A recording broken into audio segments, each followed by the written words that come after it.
Alright, so let's read about Rome's social classes.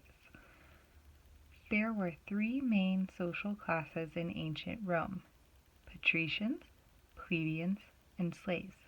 The patricians were rich people who owned much of the land. Plebeians were the common people of ancient Rome, including poor people and people who did not own land.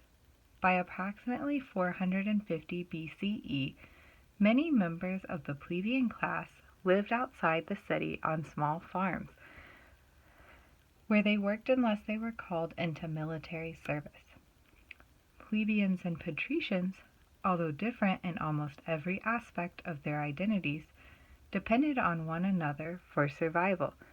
The dependence was seen in a social system that provided financial and political protection for plebeians and security and a source of labor for the patricians. This gap in wealth and influence between the two classes began to cause problems.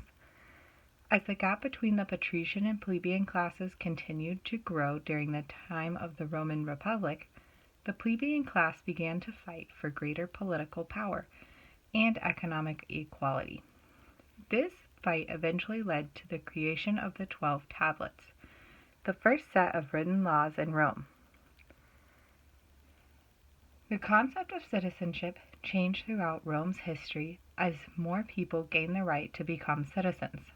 Roman consul Gaius Marius granted citizenship to members of the military as a reward for their service.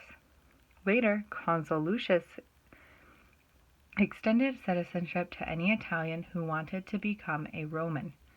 Over time, nearly all people living in Roman territories were considered citizens of the Roman Republic. Enslaved people were not considered Roman citizens. Both patricians and plebeians could own enslaved people. The number of enslaved people they owned was one of many indicators of their wealth and power.